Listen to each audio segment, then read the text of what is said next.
ආයුබෝවන් සියලු සමීක්ෂණ වාර්තා නැවතත් තහවුරු කළ ලංකාවේ අංක 1 ප්‍රවෘත්ති ප්‍රකාශය පැත්තගත් ඇත්ත කියන හිරු රාත්‍රී 9:55 ප්‍රධාන ප්‍රවෘත්ති ප්‍රකාශය සමගින් මම හර්ෂ මුදාපිට මම මදුකා සමරකෝන් මුලින් මම ධානය ප්‍රධාන ප්‍රවෘත්ති සිරස්තල වෙත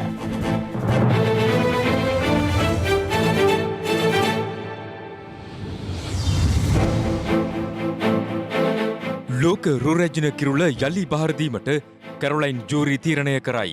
I am now ready to hand over the crown. අවුරුදු සතියන්තයට පෙර ඇරඹූ හදිසි දුම්රිය වර්ජනයෙන් දුම්රිය මගීන්ට දැඩි පීඩා.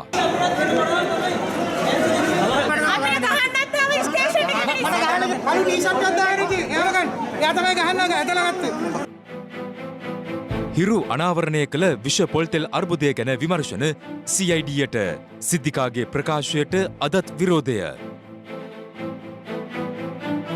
නිලධහරින්ගේ නොසලකිල්ලෙන් මෙරට එකම ඔලිම්පික් බලාපොරොත්තුවත් නැතිවෙයිද. අමුතු කේක් එක තියාරා කියල හැදෙවෝගේ 2020 ලෝක විවාහක රුරැජින කැරොලියන් ජූරි අද සිය ෆේස්බුක් ගිණුම ඔස්සේ විශේෂ ප්‍රකාශයක් සිදු කරමින් තමන් ලෝක රුරැජින කිරුළ යලි බාර දීමට තීරණය කළ බව සඳහන් කළා. ඒ පසුගිය ඉරිදා විවාහක රුරැජින තරගයේ තේරීපත් වූ රුරැජිනගේ කිරුළ පැළඳීමේ සිද්ධිය සම්බන්ධයෙන් මතු වූ ආන්දෝලනාත්මක තත්ත්වය හමු වෙයි. Even if I have to lose the crown for the values I stand for, I believe I am serving the purpose the Mrs. World Crown stands for. They cannot be measured by outer appearance or monetary values. I believe that if we have to lose something so that we can give another woman an opportunity to compete on a stage with a purpose, I will always stand for a fair and equal opportunity. I am now ready to hand over the crown. After all, one fair chance is all a woman needs. Thank you. මෙම සිදුවීමට මුල්ලුනේ පසුගියදා ලෝක රුරජන තරගය සඳහා මෙරට නියෝජනය තෝරාපත් කර ගැනීමට පැවති තරගයේ ඇති වූ සිදුවීමයි. එහිදී මෙරට 2020 විවාහක රුරජන ලෙස තේරීපත් වූ පුෂ්පිකාද සිල්වාගේ සුදුසුකම් සම්බන්ධයෙන් කැරොලයින් ජූරි මෙලෙස ප්‍රකාශයක් සිදු කළා. There's a rule that you all have to be married, not divorced. Crown goes to the first runner-up.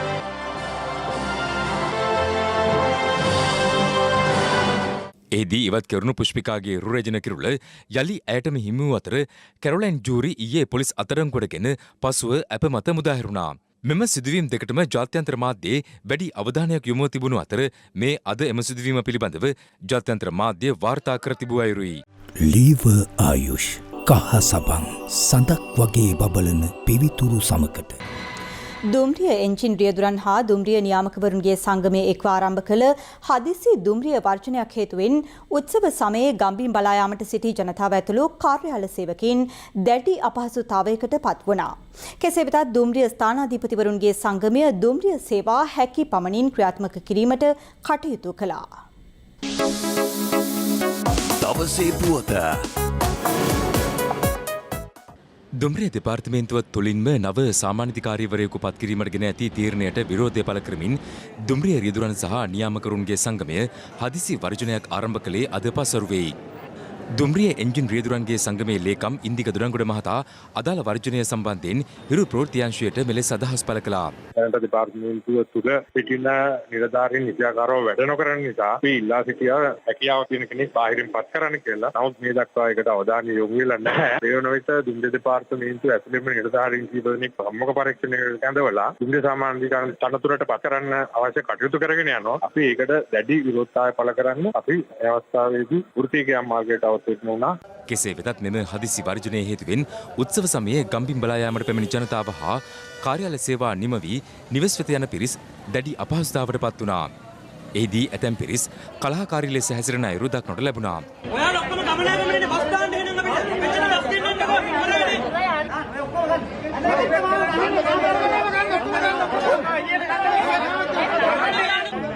යන්න බැරි නම් අපිට යන්න ක්‍රමයක් හදලා දෙන්න. අපි නිකන් අනාථ කරන්න එපා. බල්ල බලන්න ගාන්න මේව.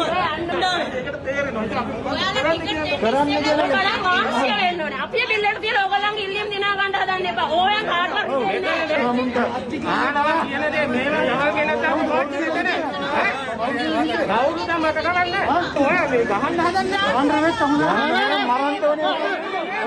වර්ජනීය ක්‍රියාත්මක වීමත් සමග දුම්රිය මගින් කලින් වෙන් කරගත් දුම්රිය ප්‍රවේශ පත්‍රවලට නැවත මුදල් ලබා දීමටද පියවරගෙන තිබුණා. ඒගොල්ලෝ කියලා කෝච්චි රෑල්ලෝ ඩ්‍රයිවර්ලා ස්ට්‍රයික්ලු. ඒවා උදේ එක්ක දැනුම් දෙන්න ඕනේ. ඒ වෘත්තීය සටන් දිනා ගන්න ඕනේ. මේ වගේ වෙලාවක ජනතාවගේ බෙල්ල මිරිකලා මේ වගේ වැඩ කරනවා නම් පාලකයන්ගේ කොන්ද සම්බන්ධයෙන් තමයි ප්‍රශ්නේ තියෙන්නේ.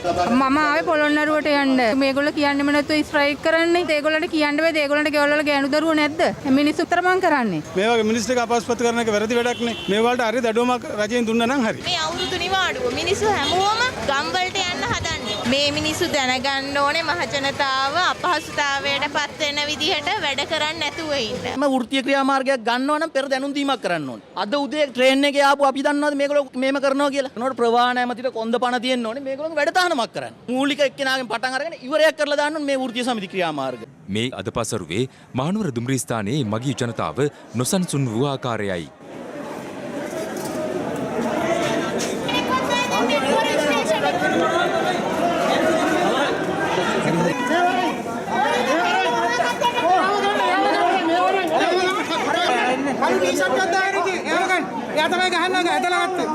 පසුරු 3:10ට කොළඹ බලා දහවනය වීමට නියමිතව තිබූ නගරාන්තර දුම්රියේ මගින් දුම්රියට නැග සිටියදී එහි රියදුරා වර්ජනය හේතුවෙන් දුම්රියෙන් බැස යාමත් සමග මගින් නොසන්සුන් වුණා. ඩ්‍රයිවරුත් ආවා හරියට 10ට 10ක් විතර මිනිස්සු ඇවිල්ලා කෝච්චිය සෙට් කරාට පස්සේ ඒ මිනිස්සු රැවුලා වාගෙන සිගරට් එකක් බියෝ හුටුරල වාඩිලා. දැන් කියනවා ස්ට්‍රයික් එකක්ලු. මේ 250 500ක් මිනිස්සු යන්න කෝච්චියයි යන්නත් නෙමෙයි. අපි මිනිස්සු නෙමෙයිද? තත්ත්වය පාලනය කිරීමට පොලිසිය කැඳවීමටද සිදු වුණා. අවසානයේ එම දුම්රිය මහනුවර දුම්රිය ස්ථානයෙන් පිටත් වූයේ පස්වරු 4:30ටයි.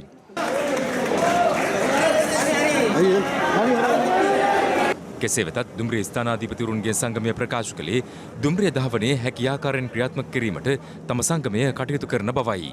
දෙපාර්තමේන්තුවේ ඉහළ නිලධාරීන් දුම්රිය සාමාන්‍ය අධිකාරිවරයා අමාත්‍යාංශ ලේකම්වරයා දැනුවත් කරන්නේ නැතුව ඔවුන් මේ ෂණික වැඩවර්ජනයකට ගිය එක අපි හෙලා දකිනවා. මේ වන විට යම්කිසි රියදුරන් පිරිසක් සේවය යෙදෙන්න කැමතියි. අපි දුම්රිය ස්ථානාධිපතිවරුන් විදියට ඉදිරියේදී දුම්රිය කිහිපයක් ධාවනයට යොදවන්න අපි පහසුකම් සපයන්න මේ මොහොතේදී සූදානම් කරමින් ඉන්නවා. මම හිතන්නේ මේ මොහොතේ මේ රියදුරන් අත්නෝමතිකව මේ ක්‍රියාත්මක කරපු වැඩවර්ජනය අපි අනුමත කරන්නේ නැහැ. ඔවුන්ගේ ඉල්ලීමත් හරියට පැහැදිලි නැහැ. දුම්රිය සාමාන්‍ය අධිකාරිවරයාවත් දැනුවත් කරලා නැහැ මොන හේතුවකට වෘත්තීය සමිති ක්‍රියාමාර්ගයකට යොමු වෙනවද කියන එක. අනිකුත් සියලු වෘත්තීය සමිති මේකට එරෙහිව ඉන්නවා.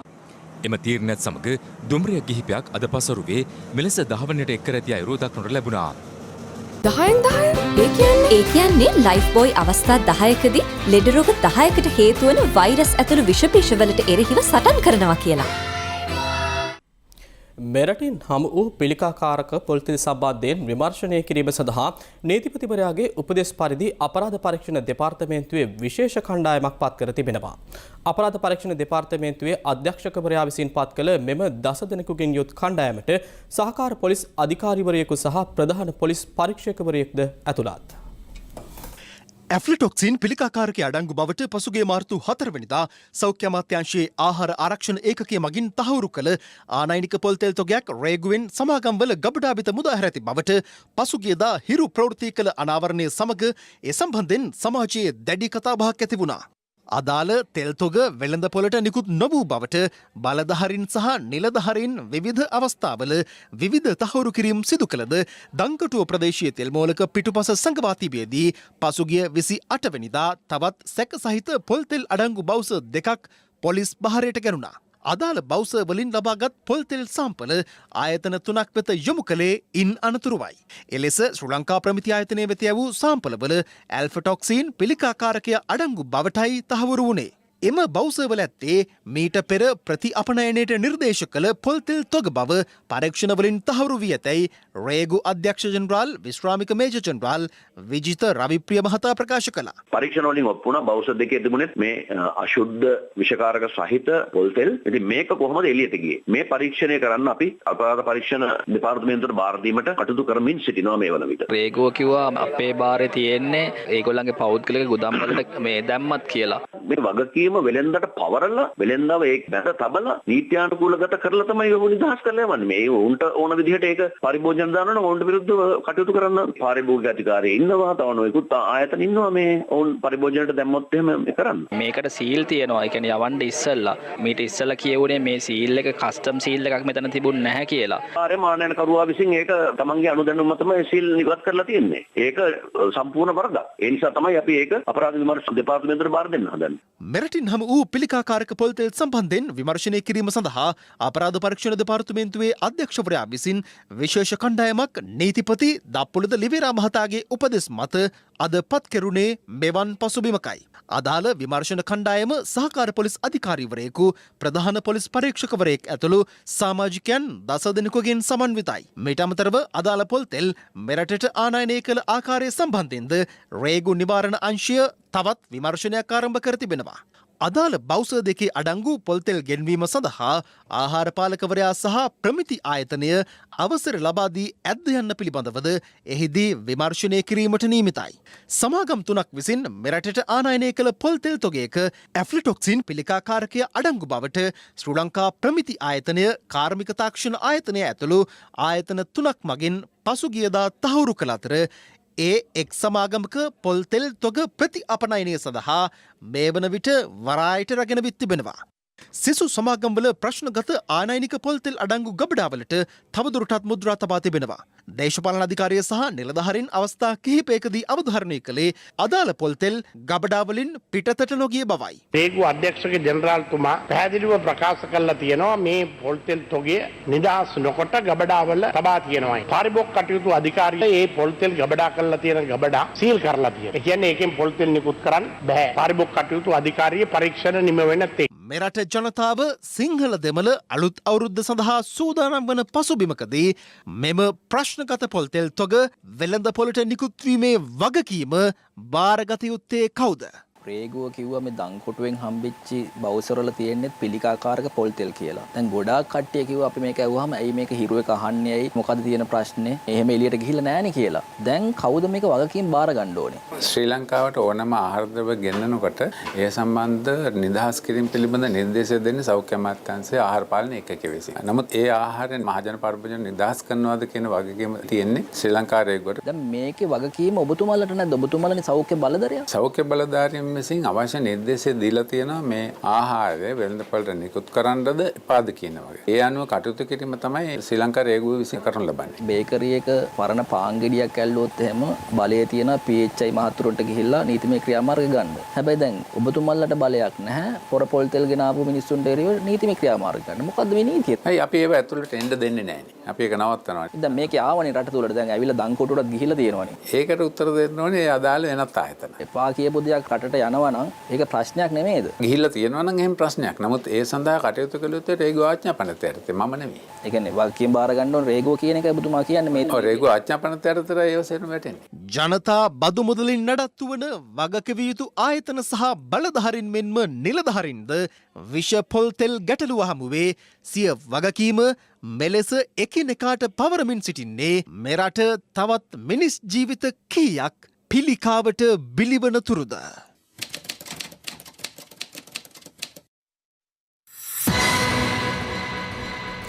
මේ අතර තවත් පිළිකාකාරක අඩංගු ආහාර වර්ග වෙළඳපොලේ ඇති බවට ශ්‍රී ලංකා ප්‍රමිති ආයතනයේ අධ්‍යක්ෂ ජෙනරාල්වරිය හිරු ප්‍රවෘත්ති සමග සම්මුඛ සාකච්ඡාවකදී සිදු කළ ආන්දෝලනාත්මක ප්‍රකාශයට එරෙහිව සමාජවාදී තරුණ සංගමය අද විරෝධතාවක් පැවැත්වුවා. ඒ ශ්‍රී ලංකා ප්‍රමිති ආයතනයේ ඉදිරිපිටදී හිරු ප්‍රවෘත්ති සමග සිදු කළ සම්මුඛ සාකච්ඡාවකදී ශ්‍රී ලංකා ප්‍රමිති ආයතනයේ අධ්‍යක්ෂ ජනරාල්වරිය සිදු කළ ආන්දෝලනාත්මක ප්‍රකාශයත් සමග පිළිකාකාරක සහිත තවත් ආහාර වර්ග වෙළඳපොලේ ඇති බවට පසුගියදා අනාවරණ වුණා. අධ්‍යක්ෂ ජනරාල්වරියගේ මෙම ප්‍රකාශය සම්බන්ධයෙන් මේ වන විට සමාජයෙන් දැඩි විරෝධයක් එල්ලව ඇති අතර සමාජවාදී තරුණ සංගමයේද අද ඇගේ එම ප්‍රකාශයට එරෙහිව විරෝධතාවයේ නිරත වුණා.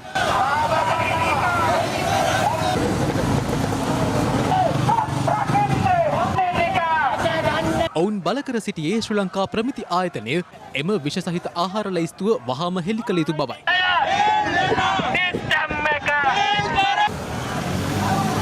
මේ ප්‍රමිති ආයතනයේ දැනට එළිදරව් කරගෙන තියෙන විසකාරක නැත්නම් පිළිකාකාරක ආහාර ද්‍රව්‍ය මොනවද? ඒ වෙළඳ ආයතන මොනවද? ඔවුන්ට දඬුවම් කරනවද නැද්ද කියන එක තමයි දැන් අපිට ඕනකම තියෙන්නේ. මේ කරුණ එළිදරව් වෙලා සතියක් වෙනවා. තාම මේ රටේ මිනිස්සු වහකනවා. හැබැයි ඇමති මණ්ඩලයක් පිස්සුනට රට ඉන්නවා පාර්ලිමේන්තුවේ තුලේ. අපි දන්නවා වෙළඳ ඇමතිතුමා අපේ වීකුරුළු පැටියා. හැබැයි එතුමා මොකද්ද කිව්වේ? කිලිකා කාරක පොල් තෙල් කිසිවක් බින්දුවක් අත එළියට ගිහිල්ලා නැහැ කිව්වා. අද ඔප්පු වෙලා තියෙනවා අල්ලගත්ත බවුසර් වලින් අද පිලිකා කාරක පොල් තෙල් එළියට ගිහිල්ලා තියෙනවා කියලා. අපි අහනවා කුරුළු පැටියාගෙන් බන්දුල ගුණවර්ධන ඇමතිවරයාගෙන් දැන් මොකද කියන්නේ? මෙතර ප්‍රශ්නගත පොල්තෙල් අර්බුදය සහ ප්‍රමිති ආයතනයේ අධ්‍යක්ෂ ජනරාල්වරයාගේ ආන්දෝලනාත්මක ප්‍රකාශය සම්බන්ධයෙන් අදත් විවිධ පාර්ශව අදහස් පළ කළා. ඉස්සර මිනිස්සු දීනසා ගන්නවා වස බීලා පොලිඩෝල් බීලා ඒ වගේ දේවල් කරලා. දැන් කොකිස් පෙත්තක් කාලා පොල්තෙල් ටිකක් ගැහුවා නම් මැරෙන්න පුළුවන්. තවත් ආහාර වර්ග තියෙනවා. ඒවා ගැන කියන්නට බෑ.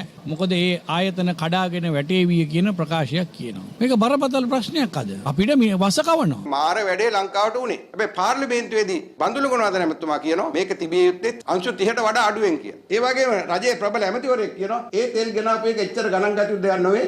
ඒ වගේ දේවල් ඕන තරම් වෙනවා. රටේ ජනතාවට විස කවන එක එච්චර ප්‍රශ්නයක් නෙමෙයිලු. ඒව ඕන තරම් වෙනවා. එක රාජ්‍ය ඇමතිවරයෙක් කියනවා මගේ පුත්‍රන් දිස්ත්‍රික්කයේ කෙනෙක් ඔක්සිජන් ඛණ්ඩද කියලා. ඉතින් පුත්‍රන් බූරුව කියලා අපිට මිනිස්සු බයින එකෙත් එක පැත්තකින් සාධාරණත්වයක් තියෙනවා කියලා මේ කියන ඒවත් එකලා පේන. ඊළඟට අනිත් ඇමතිවරයා කියනවා හාල් කිලෝ 3ක් ඇති පවුලකට සති 3ක් ඛණ්ඩ කියලා. මේ ඛණ්ඩදලේව ඛණ්ඩද දන්නේ. ප්‍රමිති කාර්යාංශයේ ප්‍රධානීතුමිය කියනවා චුට්ට වස කැවුවට කමක් නැහැ කියලා. මරු බඩු ටිකක් මෙතන ඉන්නේ. බන්දුල ගුණවර්ධන අමාත්‍යවරයා කියනවා හාල් කිලෝ 3කින් සති දෙකක් ජීවත් වෙන්න පුළුවන් කියලා පවුලකට. පරෙයියෝ පවුලකට වීකුරුල්ලෝ පවුලකට වගේ නම් ජීවත් වෙන්න පුළුවන් හාල් ග්‍රෑම් 17ක් 18ක් කාලා මිනිස්සුන්ට නම් එහෙම ජීවත් වෙන්න බෑ. එහෙම මිනිස්සුන්ට වහකණ්ඩ දැන වරායෙන් මේක පිට කරා කියන එක දැන් එලි වෙලා ඉවරයි. තවත් වහන්න දෙයක් නැහැ. දැන් ආණ්ඩුවේ හෙලිවැල්ල සියලු දෙනාම දකිනවා. ඒ නිසා අද සමස්ත ජනතාවගෙන්ම පළමුවෙන් සමාව ඉල්ලන්න ඕන පළවෙනි කාරණේ හැටියට. වෙන රටක නම් වෙඩි තියලා මරලා දාන්න ඕන. වෙඩි තියලා මරලා දාන්න ඕන. ප්‍රමිති ආයතනයේ අධ්‍යක්ෂ ජනරාල්වරිය සහ මේ රටේ රේගුව බාර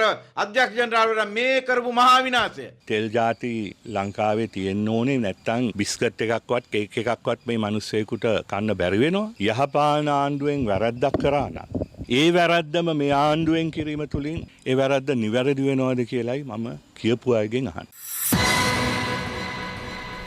ශ්‍රී ලංකා නිදහස් පක්ෂයේ සමග පැවති සාකච්ඡාවේදී රටේ පවතින වත්මන් තත්ත්වය සම්බන්ධයෙන් හැර වෙනත් කිසිදු විශේෂ කරුණක් ගැන සාකච්ඡා නොවූ බව අමාත්‍ය විමල් වීරවංශ මහතා පවසනවා.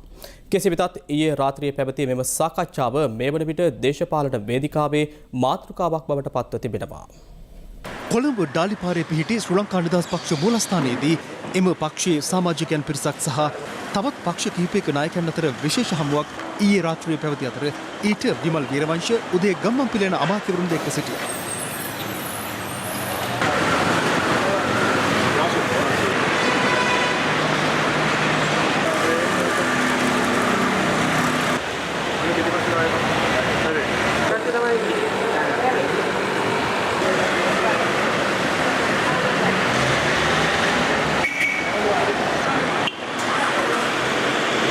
පක්ෂ එකමුතුව විසින් වරින් වර විවිධ පක්ෂ මූලස්ථානවල රැස් වෙලා සාකච්ඡා කළා. මෙවර සත්කාරක පක්ෂය බවට පත් වුණේ ශ්‍රී ලංකා නිදහස් පක්ෂය. මොකෝ වෙනම ගමනක් යන්නේ හිත නෑ වෙනම ගමනක් යන්නේ නෑ. තියෙන රජයේ ස්ථාවර කරමින් සමගියෙන් ඉදිරියට යනවා. ශ්‍රී ලංකා නිදහස් පක්ෂ මූලස්ථානයට එනවා කියන්නේ ඔබතුමාලගේ විශේෂත්වයක් තියෙනවා. අපේ ටර්න් එක ටර්නින් පොයින්ට් එක නෑ ටර්න් එක. පොදු ජන පෙරමුණේ නියෝජනයක් නැතික ප්‍රශ්නයක් නේද? පොදු ජන පෙරමුණේ නෑනේ මේ එකතුවේ.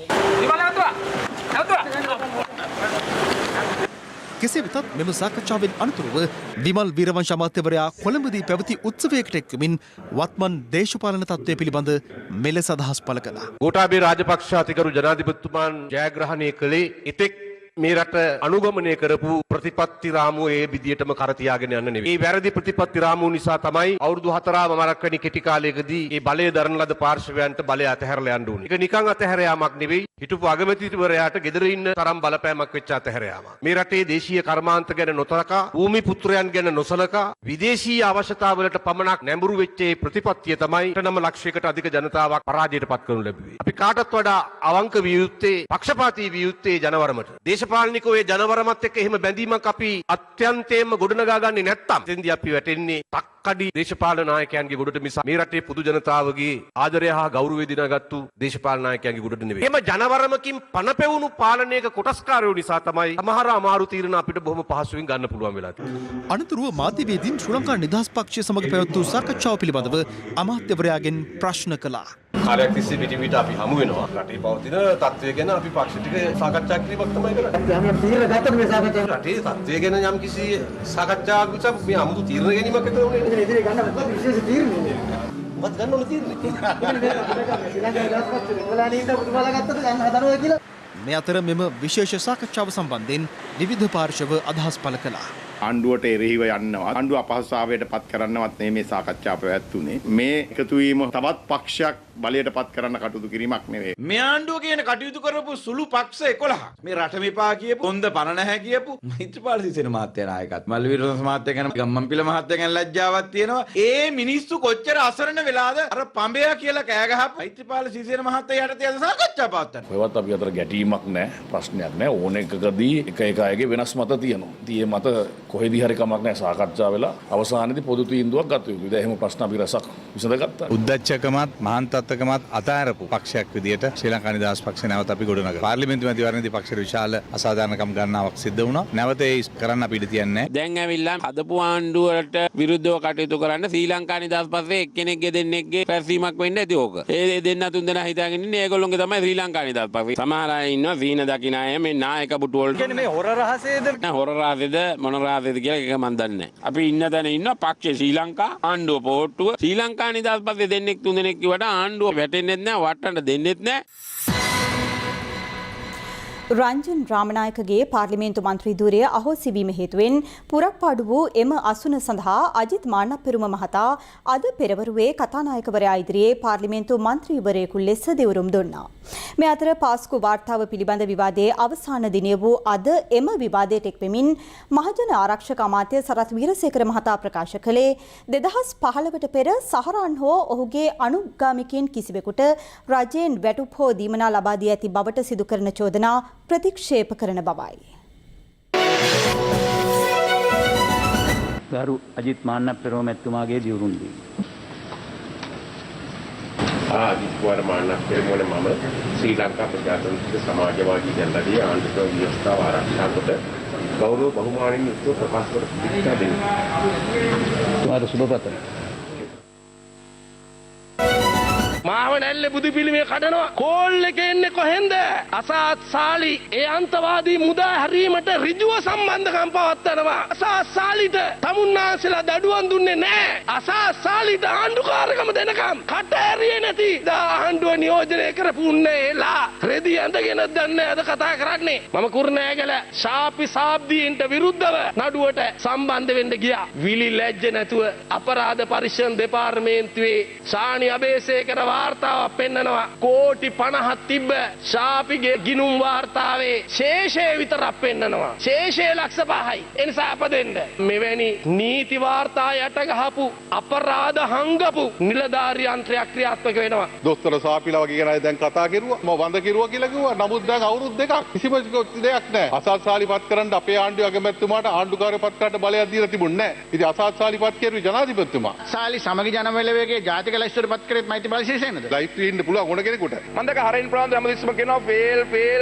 ෆේල් කියලා. තිබුණු ආණ්ඩුවේ ගත්තම ෆේල් නැමතිවරේ හරින් ප්‍රාන්ත. කොවිඩ් කාලේ අපේ ආණ්ඩුව තීන්දුවක් ගත්තා. දරුවන්ට අධ්‍යාපනය දීම සඳහා ඔන්ලයින් එඩියුකේෂන්. මේ ඔබතුමන්ලගේ මන්ත්‍රවල කියනවානේ ඔන්ලයින් එඩියුකේෂන් දෙන්නේ කොහොමද? සිග්නල් නැහැ, ඩිජිටල් නැහැ, මොනවත් නැහැ කියලා. කවුද ඩිජිටල් නැමති? ඩිජිටල් නැමති හරින්නේ. හරින් අවුරුදු 5ක් වුණා පොල් ගෑවද? මම අභියෝගයක් කරන්න පුළුවන් නම්. තාමත් හිතනවා නම් මේ අධිකරණයෙන් වැරද්දක් වෙලා තියෙනවා, පාර්ලිමේන්තුවේ කතානායකවරයා වැරද්දක් කළා තියෙනවා, රංජන් රාමනායක එළියට දාන්න කියලා. ඉල්ලා අස්සනක ජාතික වෛද්‍ය මන්ත්‍රී ධුරේ අස්සලා කියන්න මේකට රංජන් රාමනායක පත් කරන්න කියලා. ඒ අභියෝගය කරන්න පුළුවන් නම් කරන්න. ඒක කරන්නේ නැහැ ජීවිතේට. යම් කිසි කාලවකවානුවකදී වැටුප් ගෙවල නඩත්තු කරපු එවැනි අන්තවාදී කණ්ඩායම් පසුකාලීනව දේශපාලන අරමුණක් වෙනුවෙන් පාවිච්චි කරලා තියෙනවා. ඒක තමයි අද පැහැදිලිව සනාථ වෙලා තියෙන කාරණා. හිටපු ගමන් අපි දැක්කා ඇමතුමා නෞෆර් මෞලවි තමයි මේකේ මහා මොලකරුවා කියලා හඳුනාගත්තා කියලා කිව්වා. නෞෆර් මෞලවිව අත්අඩංගුවට ගත්තේ මේ සිද්ධිය සිද්ධ වුණමත් එක්කම. දැන් මේ හදිස්සි එකපාරට කොහොමද මහා මොලකරු කියලා හඳුනගත්තා. මෙතරම්ම සැකසහිත දේවල් ඔහු සතුව තිබුණා නම් කට උත්තරයක් ගන්න හිටපු ජනාධිපතිතුමා පත් කරපු කොමිසම හමුවට පැමිණිය යුතු තිබුණා. ඔහු කවදාකවත් කොමිසම හමුවට ඉදිරිපත් කළා නැහැ. ජනාධිපති කොමිසමට නෞෆර්ව දින 4ක්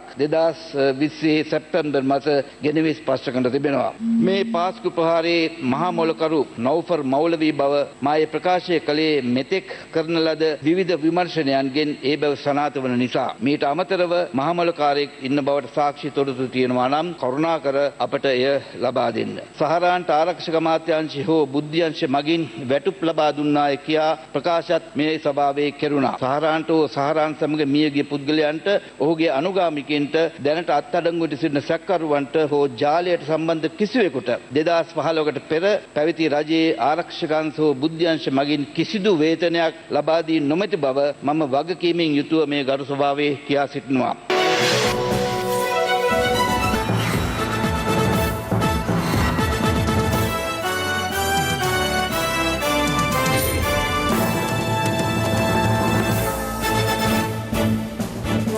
හිරු TV හිරු FM ගෙනෙන සූර්ය සිංහලේ හිරුත් එක්ක තුන්හෙලේ අවුරුදු වැඩසටහනට සමගාමීව පැවැත්වෙන සත්පත්තිනි සෙත් ශාන්ති කර්මය සඳහා දින 10ක් පුරා ක්‍රියාත්මක කෙරුණු අලුත් සහල් පූජා කිරීමේ ශාන්තිය යාත්‍රාව අද සාර්ථකව අවසන් කෙරුණා. රටට ජාතියට සෙත් පතා සිදු කෙරෙන ශාන්ති කර්මය අවසානයේ දෙවි දේවතාවුන් උදෙසා පිදෙන දේවදානිය වෙනුවෙන් මුළු රටෙන්ම පූජා කෙරෙන අලුත් සහල් එක් රැස් කිරීම මෙහි අරමුණයි. සූර්ය සිංහලේ සත්පත්තිනි සෙත් ශාන්තිය. හිරු මාධ්‍යජාලයේ සභාපති රේනු සිල්වා මහතාගේ සංකල්පයක් මත සූර්ය සිංහලේ හිරුත් එක්ක තුන්හෙලයේ අවුරුදු වැඩසටහනට සමගාමීව පැවැත්වෙන සත්පත්තිනි සෙත් ශාන්ති කර්මය අවසානයේ පිදෙන දේවදානිය උදෙසා මුළු රටෙන්ම අලුත් සහල් පූජා කිරීම මේ දිනවල සිදු කෙරුණා. දිවයිනේ දිස්ත්‍රික්ක 20ක් ආවරණය කරමින් මාර්ග 3ක් ඔස්සේ විහාරස්ථාන 90කදී අලුත් සහල් පූජා කිරීමේ කටයුතු අද සිදු කෙරුණේ 9 වැනි දිනටයි. ඒ අනුව පසුගිය 31 වැනිදා අනුරාධපුරයෙන් ගමන් ආරම්භ කළ නැවුම් සහල් පූජා කරන ශාන්තිය යාත්‍රාව අද දූනගහ පුරාණ මහා බෝධි විහාරයෙන් ගමන් නරඹා මිනුවන්ගොඩ රාජමහා විහාරයට සහ ගම්පහ මැතගම සිරිසුනන්දාරාම ධර්මදූත පිරිවෙනට පැමිණියා. ඊ타මත්ම වැදගත් පුණ්‍ය කටයුත්තක් වශයෙන් මා දකින්නේ ආශිර්වාද කරන හෙළ චාරිත්‍රයක් නැවත නැවතත් යුග මෙහෙවරක් වශයෙන් ජනතාවට සමීප කරවලා සංස්කෘතික දේවල් නැවතත් දායාද කරවන්නට උත්සාහ කිරීම පිළිබඳව හැම දිනකට පින් දෙනවා. හිරු මාධ්‍ය ජාලයේ නායකතුමන් අපේ රේණු සිල්වා මැතිතුමා මේ වගේ වැඩපිළිවෙලක් මේ මුළු රටම දායක කරගෙන ක්‍රියාත්මක කිරීම අපේ මුළු රටටම සෙතක් සාන්තියක් සිද්ධ වෙයි කියන විශ්වාසය තියෙනවා. කතරගමින් නැරඹුණු ගමන් මාර්ගයේ අලුත් සහල් පූජා කිරීමේ කටයුතු අද සිදු කෙරුණේ වතුගම ශ්‍රී සුදර්ශනාරාමයේ වරකාගොඩ ගල්ලෙන රජමහා විහාරය සහ හොරණ වෑවල ඉසිපතනාරාමය කේන්ද්‍ර කර ගනිමින්.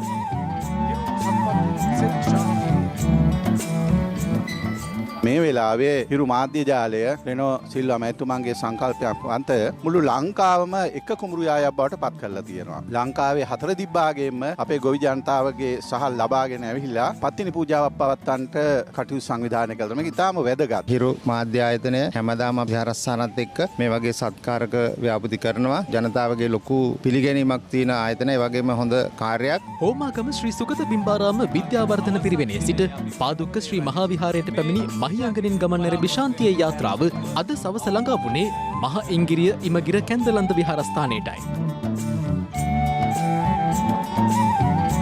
හිරු මාධ්‍ය ජාලය රටට හැමදාම අලුත් දෙයක් නිර්මාණය කළා රටේ ජනතාවට ආශිර්වාද කිරීමක් සිද්ධ කරනවා. ඒ විතරක් නෙමෙයි දුක සැප දෙකේ හැම වෙලාවෙදිම පිහිට වෙන කෙනෙක් තමයි රේණු සිල්වා මැතිතුමන්. සෑම වර්ෂයකම මෙවැනි සත්කාරයන් සිද්ධ කරන්න නිරෝගී සුවය උදා වේවා කියලා ප්‍රාර්ථනා කරනවා. ගොවිතැන් කරලා එකතු කරගන්නා මේ හාල් වලින් කොටසක් මේ පත්තිනි පූජා වෙනුවෙන් මේ පූජා කිරීමට ලැබීම ලොකු භාග්‍යයක් අපිට. හිරු කියන්නේ රටට වැඩදායක මහ විශාල වැඩ කොටසක් රට පුරාම ගෙන යන අංශයක්. ඉතින් අපි ඒක සතුටු වෙනවා මේ අවස්ථාව උදා කර දීම ගැන.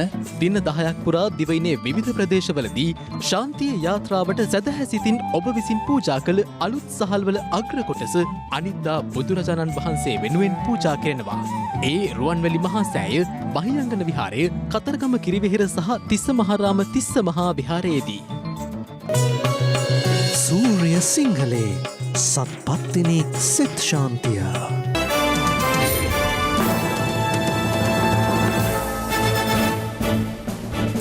නූතන තාක්ෂණය ලෝකයට උරුම කර දී ඇති දේ බොහෝයි. කෙසේ වෙතත් එහි යහපත් ප්‍රතිඵල මෙන්ම අයහපත් ප්‍රතිඵලද අත්විඳින්නට සමාජයට සිදුව තිබෙනවා. මේ තාක්ෂණයේ ප්‍රතිඵලයක් වී ඇති කෘත්‍රිම බුද්ධිය යොදා ගනිමින් පුද්ගල චරිතවලට අපහාස වන අන්දමේ වීඩියෝ පට නිර්මාණයට ඇතමුන් යොමු වී ඇති ආකාරයයි. කෘතිම බුද්ධිය යනු අද වන විට තාක්ෂණයේ හිණි පෙත්තටම ගමන් කළ එක් අංගයක්. එය තුළින් විවිධ තාක්ෂණික දෑ දිනෙන් දින බිහිවන කාලපරාසයක මෙම තාක්ෂණය උපයෝගී කරගනිමින් සමාජයට අහිතකර බොහෝ දෑ නිර්මාණය වෙමින් පවතිනවා. මෙතරින් ප්‍රධානතම තැනක් ගන්නේ ඇතැම් වැඩිහිටි වෙබ් අඩවි සඳහා සුප්‍රකට චරිත යොදා ගනිමින් වීඩියෝ පට නිර්මාණය කිරීමයි. උදාහරණයක් ලෙස ලිංගික දර්ශන ඇතුළත් චිත්‍රපටවලට ත්‍රිමාන පුද්ගලයකුගේ මුහුණ බද්ධ කිරීමට මෙම කෘත්‍රිම බුද්ධියේ පවතින ඇල්ගොරිදම් තාක්ෂණයට හැකි වී තිබෙනවා. මේ තුළින් යමකෙකුගේ අවසරය නොලබාම කතා නොකළ හෝ සිදු නොකළ දෙයක් මවා පෙන්වීමේ හැකියාවක් තිබෙනවා. මෙම තත්ත්වය අද වන විට සමාජයේ විවිධ ගැටලුකාරී තත්ත්වයන් මතු කිරීමට හේතු වී ඇති අතර ඇතැම් පුද්ගලයින් සියදිවි නසා ගැනීමේ තත්ත්වයට පවා පත්ව ඇති බවයි වාර්තා වන්නේ.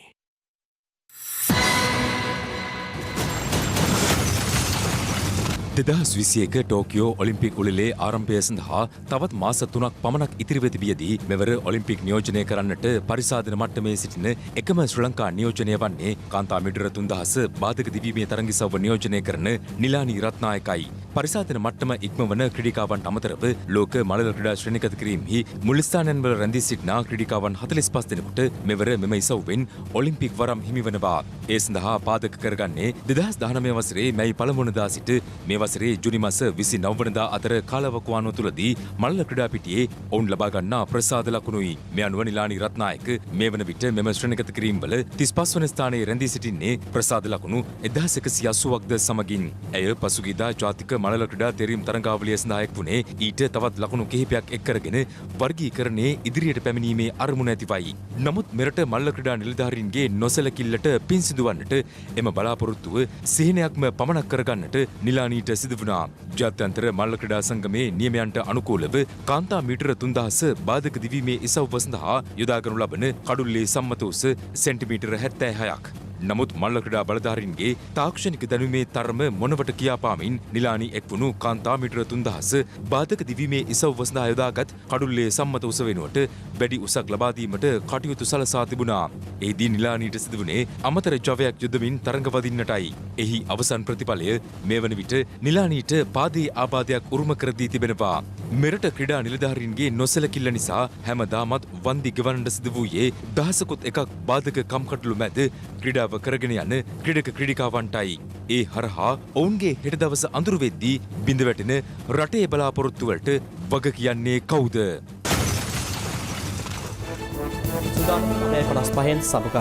පැත්තනුගත් ඇත දැනගැනීමේ අයිතිය තවදුරටත් තහවුරු කරගන්නට ඔබේ ජංගම දුරකථන ජාලයට අනුව තිරේ දිස්වන පරිදි හිරු ප්‍රවෘත්ති SMS සේවාව සක්‍රිය කරගන්න. අප ජලි හමුවන්නේ හෙට 11:55 අපගේ මධ්‍යහන ප්‍රවෘත්ති ප්‍රකාශය සමග. සුබ රාත්‍රියක්.